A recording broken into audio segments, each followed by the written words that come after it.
So, in your trauma survey,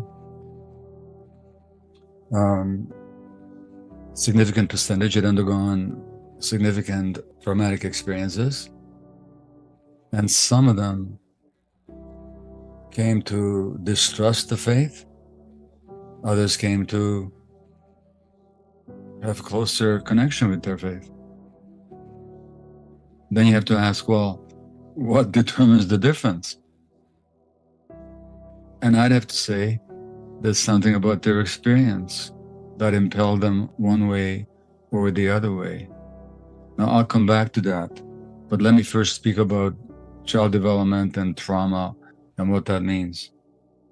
So, the adverse childhood experiences that you employed in your study of your fellow faithful were developed in the 1990s. And the lead physician was a man from just retired, internist from San Diego called Dr. Vincent Felitti.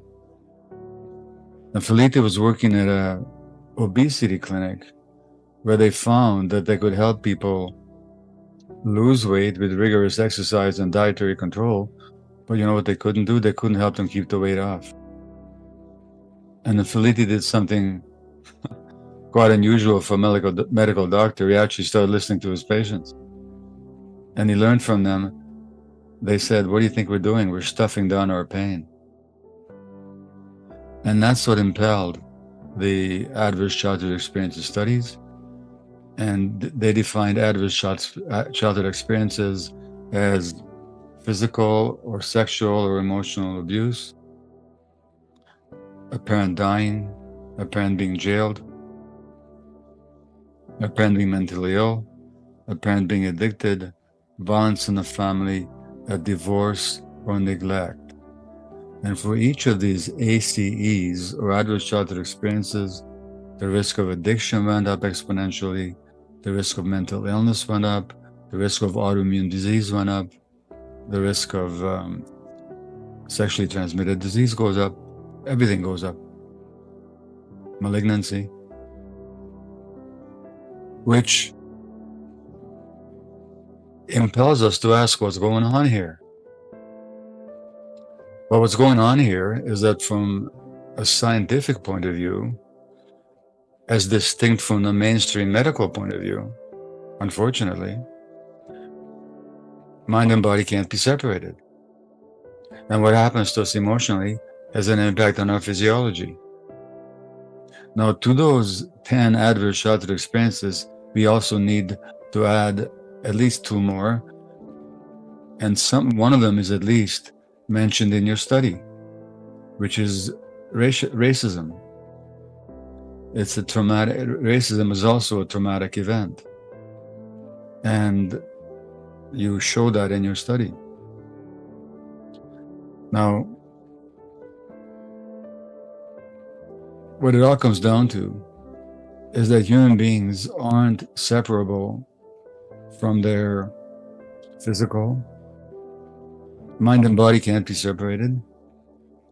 The emotions can't be separated from our physiology. And the individual cannot be separated from their social and emotional environment. And if we're going to be open-minded about it, we have to recognize that there's also to human beings the spiritual aspect. This would not be a surprise to anybody listening to me right now. But in the modern world, we split all these things apart as if they were different realms of human experience. Actually, they're not. And indigenous teachings, in North America, for example, there's the concept of the medicine wheel, which has got 4 quadrants.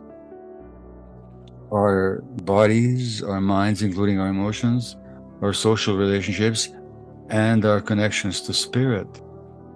And by spirit, I suppose this is another one of those words that we all use the word, but we might mean something different by it. But surely what we can all agree on, that it means a connection to something greater than we are, that we're both emanations and part of something ineffable, something great, We're not just separate little discrete little individuals running around with our individualistic agendas. An American writer, and again, the Buddha, and I'm not a Buddhist incidentally, I just take my teachings where I find them.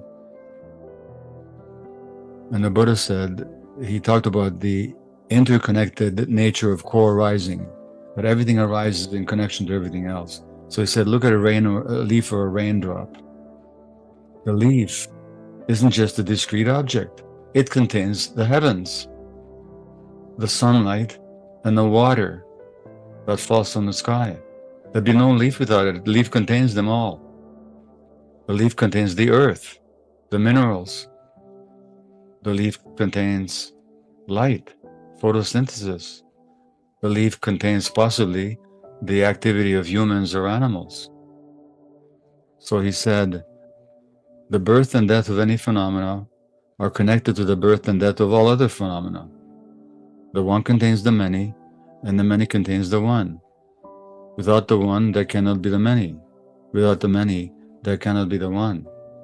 This would be no surprise to Saint Ignatius. I would conjecture. Well, more than conjecture. So the oneness of everything means that as human beings, we develop an interaction with the environment. And I'll read you something about brain development, and then I'll say something about trauma. So first of all, how does the human brain itself develop? Not just the human mind, but the human brain.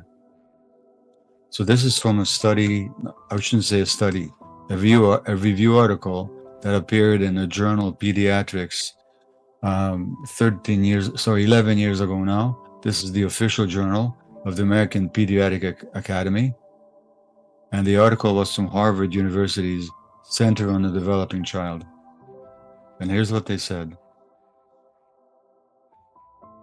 The architecture of the brain is constructed through an ongoing process that begins before birth, continues into adulthood, and establishes either a sturdy or a fragile foundation for all the health, learning, and behavior that follow. Now, remember what Jesus said about rather tie a stone around your neck and throw yourself in the lake or the water before you harm one of the little ones. Because that little one is the sacred manifestation of life. And what happens to the little one will determine their lives. That's the first sentence. The second says, the interaction of genes and experiences literally shapes the circuitry of the developing brain and is critically influenced by the mutual responsiveness of adult-child relationships, particularly in the early childhood years, which means that the very circuitry of the brain physiologically is determined by our relationships with the ones who look after us. Now, if the ones who look after us hurt us or cannot protect us, that creates problems in the brain and is a setup for mental health conditions or physical health conditions. And it gives us a worldview where we live in an unsafe world.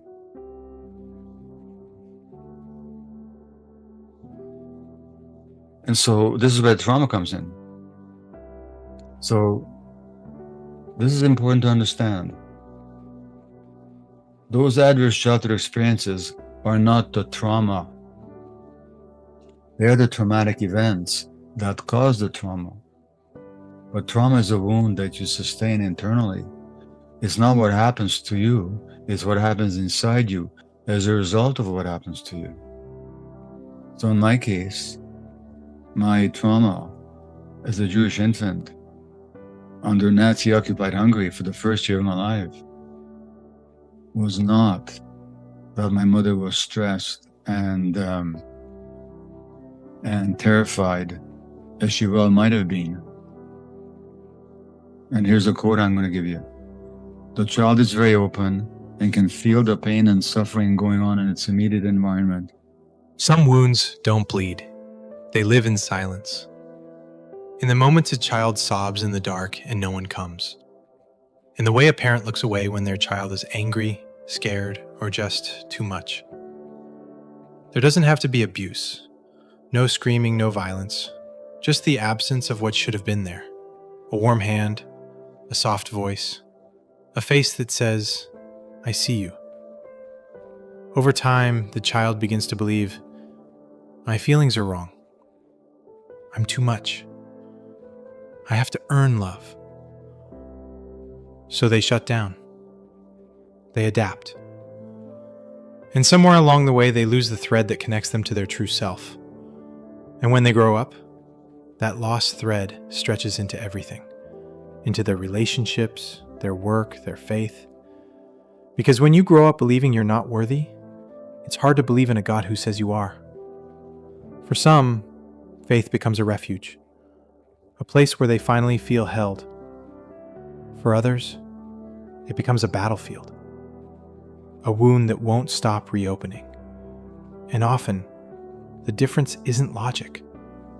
It's whether someone, anyone, looked at them as a child and said, "You are loved, as you are, not after you fix yourself."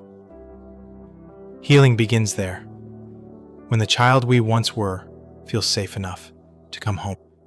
The child is aware of its own body and can also feel the tension, rigidity, and pain in the body of the mother of anyone else he is with. If the mother is suffering, the baby suffers too. The pain never gets discharged. Trauma means a wound. That's the literal meaning. So trauma is not what happens to you. It's the wound that you sustain. But that's a good thing. Because if trauma is what happened to you, the fact that I was given up by my mother to a total stranger when I was 11 months old to save my life, if that was the trauma, nothing can be done about it. It happened. It'll never not have happened. If the trauma that happened to some of the participants in your study was that they were sexually abused, it's over. They were. It'll never not have happened. But if the trauma is that as a result they decided that they can't believe in safety, they can't believe in God, so they're cut off from spirit, or the trauma or the wound is that they believe they're unworthy, because one of the impacts of trauma is that the victim of it actually takes on a negative view of themselves. So then I have to justify my existence. Does any of God's children need to justify their existence? Isn't their existence the justification for their existence? But traumatized people tend to think they have to prove their value because they're not worthy. And children can be traumatized or wounded in two ways. One is when bad things happen to them that shouldn't have, and those are the adverse childhood experiences that your study investigated in your congregations. But children can also be wounded, not just by bad things happening to them that shouldn't have happened. They can also be wounded by the good things not happening that should have happened. Now, for example, children have a need to experience all their emotions. Our brains are wired for emotion. That's how we're born. Whether you have a creation story that you follow, or whether you believe in evolution, or whether you believe that really the creation story does not exclude evolution, but however you understand it, the way we are, the way we're created, we have brain circuits for all kinds of emotions, including joy and curiosity and playfulness and fear and grief and anger and connection and love. And all of these brain circuits we share with other mammals, and they're essential for survival. So one of the needs of the child is that they should be able to experience expressed and have accepted and validated all their emotions, including anger, including grief. But what happens in a family where children are not being hurt as such, where there's no adverse childhood experiences, but the parents simply can't connect with the child? They can't abide the child's emotions. They feel threatened by it, or they're too stressed to notice and to attune with and to validate the child's emotions.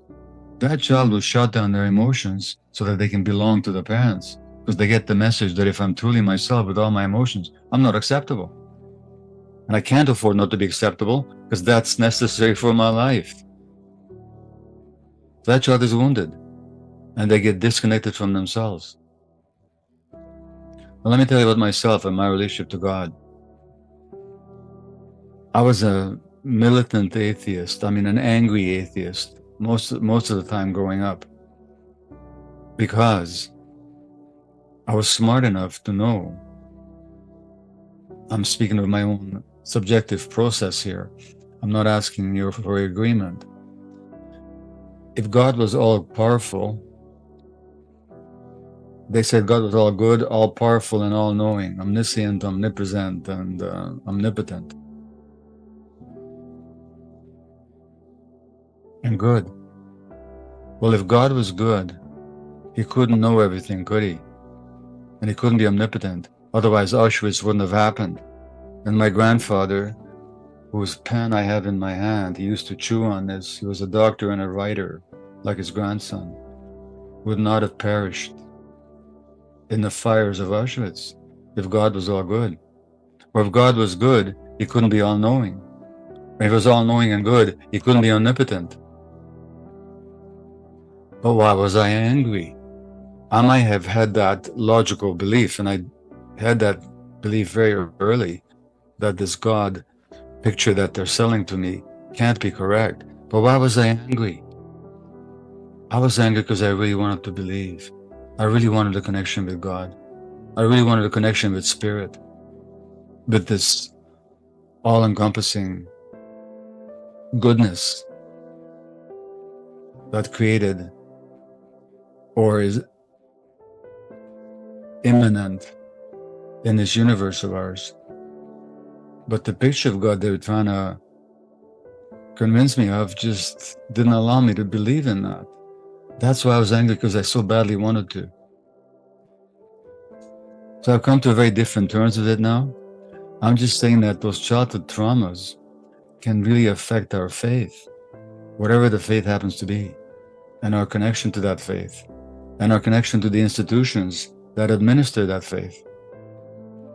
So, I could say so much more about trauma, but again, let me emphasize, it's not what happens to people, it's not the knock on the head, it's the concussion. It's not the car accident, it's the broken bones. It's not the sexual abuse, it's the broken soul, or the sense of a broken soul. It's not that your parents didn't see you and didn't hear you because they were too stressed and traumatized or preoccupied themselves. It's that as a result, you decided that you weren't worthy. And that can be healed. And for some people, that healing can come through their faith. Now, why would some people turn one way and some the other? That's an interesting question. And there is no right answer to it, but I'll tell you my surmise about it. Is that the people who did find solace and strength in their faith must have received some degree of love in their childhood that got through to their souls. So they still have some ground for faith. And the ones that turned away probably didn't. That's a surmise on my part. That would take more research to ascertain. But to make a very long story short, we develop in interaction with the environment. I'll read you one more quote here. This is from an American writer, Susan Griffith. The story of one life cannot be told separately from the story of other lives. Who are we? The question is not simple. What we call the self is part of a larger matrix of relationship and society. Had we been born to a different family in a different time to a different world, we would not be the same. All the lives that surround us are in us. And to that, I would only add that it's not just that we're part of a larger matrix of relationship and society, but relationship with what? And with whom? Surely with one another, with the people that brought us into the world and brought us up, and either protected us and didn't, either saw us and heard us and validated us, or they didn't, but also to the universe. And that God spirit that's immanent in the universe. So what happens to us can very much shape our minds and our brains and our relationship to faith. And I can't preach to this group about how to conduct your faith or your teachings, or your Father Bill is a very adept teacher of a compassion-based, trauma-informed way of teaching the faith through his exercises and through his program. But surely, whatever we do has to be informed by our common and almost universal woundedness, with forgiveness, which is what Jesus taught above all, with, in my understanding, and with a sense of universal belonging.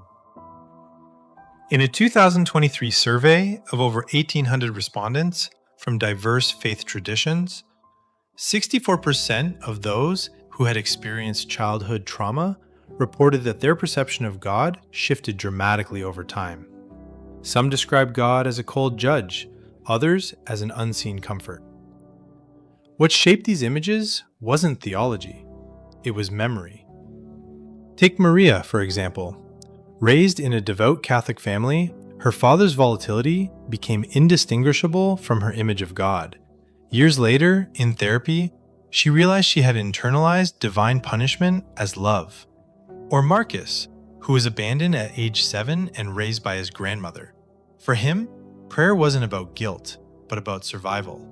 His sense of the divine came through whispered lullabies and meals he didn't expect to have. Well, first of all, it's very reminiscent of my own story, because as I mentioned, at 11 months of age, I was given to a total stranger in the streets of Budapest by my mother, a Christian woman. My mother begged to take me to safety because she couldn't ensure my survival. And I've been raged about that all my life, that I was abandoned, you know. And then at some point, I actually got, that was the grace of God.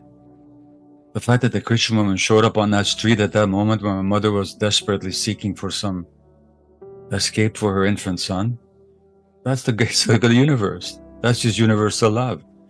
In other words, it's not what happened that blocked your nursing students' capacity to experience God's love, but her interpretation of her experience. And when the interpretation shifted as a result of the examen or the exercises that you assigned to her, her perspective shifted. And now she could recall the grace that she'd been granted so many times. That's the first point I want to make.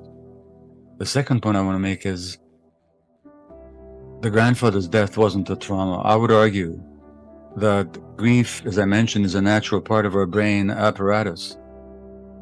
But that child was probably alone with her pain. There was nobody probably to hold her and to validate her pain and her grief at the death of her grandfather. And that's what caused the trauma. Had she been able to express her grief, had she been held in that grief by somebody who, yeah, it's painful, your grandfather's gone, she would not have hated God. She would just gone through the grief where you let go and you realize that you lost something and it's gone. So it's that lack of holding. I would argue, now the nurse is not here, we can't ask her, but I bet your bottom dollar that if I asked her, who would you speak to about your grief and what kind of response did you get, you'll find that she was left alone with it. And that was the traumatic aspect, not the death of the grandfather as such. Wow. Okay.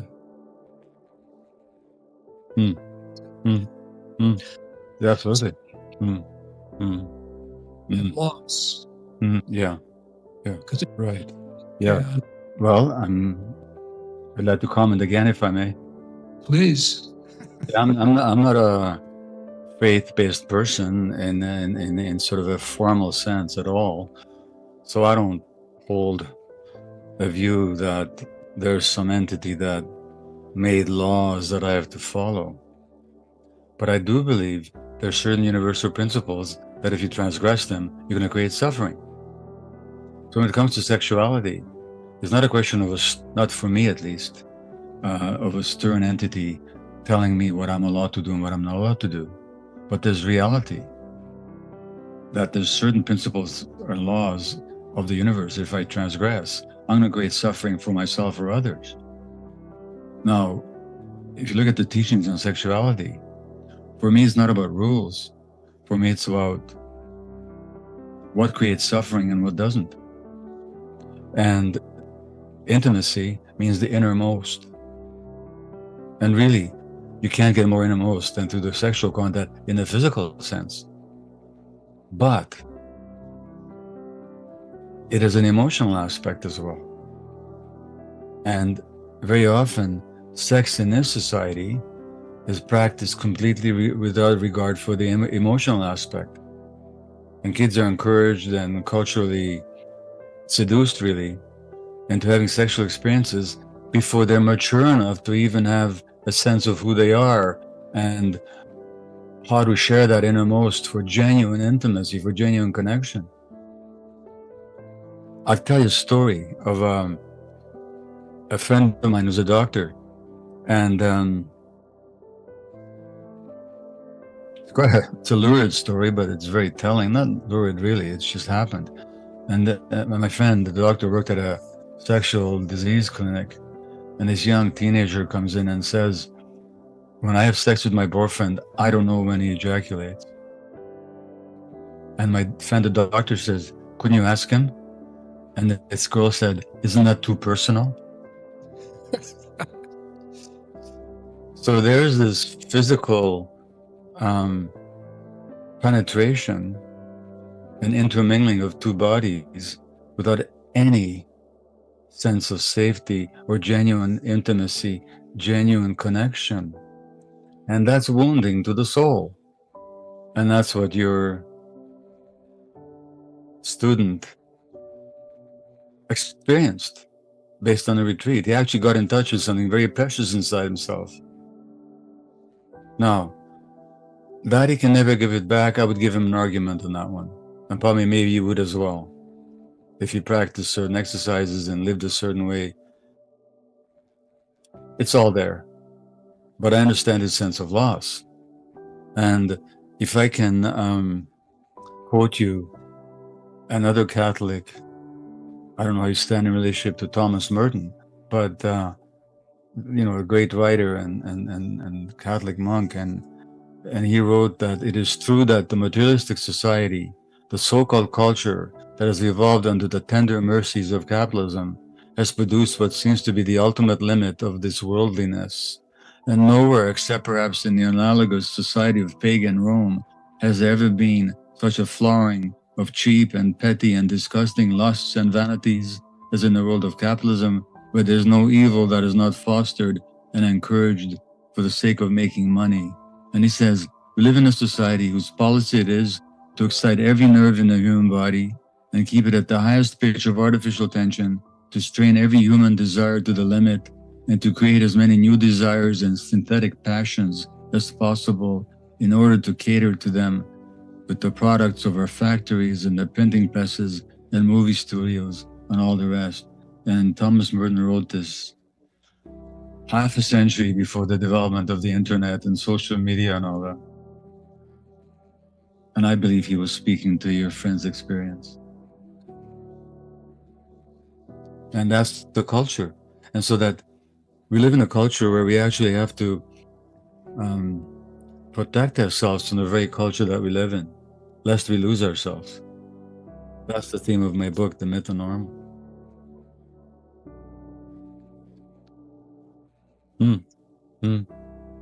Yes. Yeah, I'll tell you two stories. One is there's a British man called Stephen Bartlett who has a podcast, The Diary of a CEO, and he interviewed me a month and a half ago or so. No, but yeah, when I was in London, but also a year ago. So you can look up Diary of a CEO and Gabor Mehta, you'll find these interviews. Stephen Bartlett was a young black man in London, or I should say in England, whose ambition was to become a millionaire by the time he was 24 years old, and he did it. And that's when he found out he wasn't happy at all. And there's another story I can tell you of a well-known NBA player who contacted me a couple of years ago. He's still playing, and at some point, his team won the NBA championship. And he contacted me because he said, I thought if only I had that championship ring, I'd be happy. But I'm not happier than I ever was. And so what I gleaned from those two stories is that sometimes it's disease or failure or some setback or crisis that wakes us up. But sometimes it's success.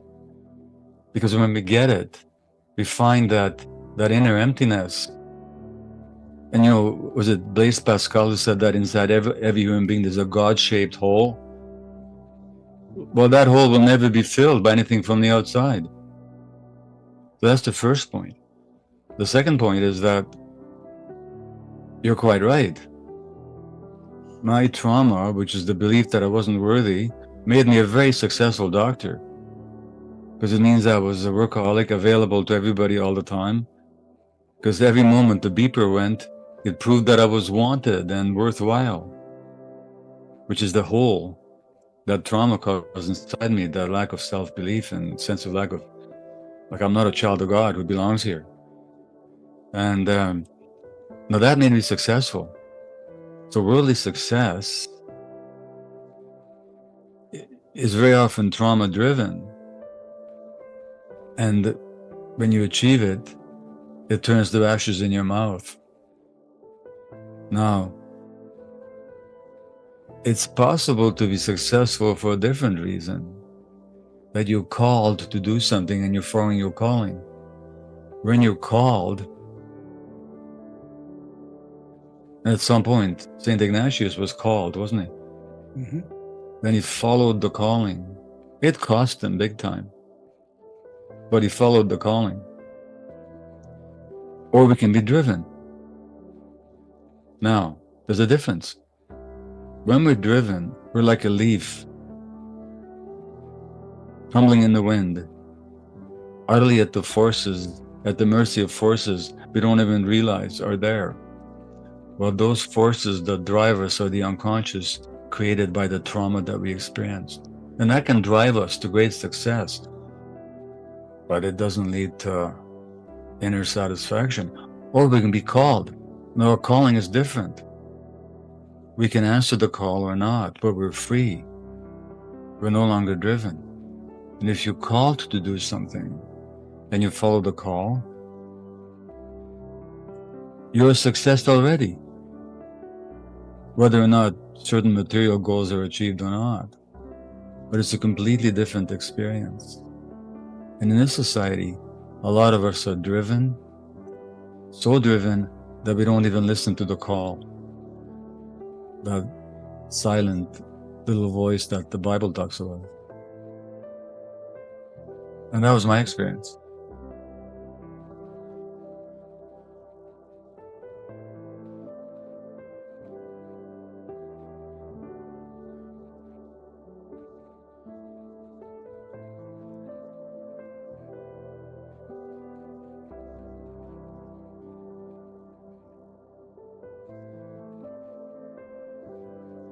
Well, yeah, because I realized that at least my sense of God is no longer this guy with big beard up in the sky, arbitrary, but actually it's the universal creative principle that lays down certain principles that if you look at the Ten Commandments, you could look at them as sort of rules laid down by an authority figure. But looked at another way, you could also see them as these guidelines. If you follow them, you're going to find satisfaction and a sense of belonging. And if you transgress them, you're going to create suffering. And that's immanent in the universe. It doesn't require from me a personalized figure who writes the laws on stone tablets, but it's just the how it isness of things. So in other words, I gave up the God that I was quarreling with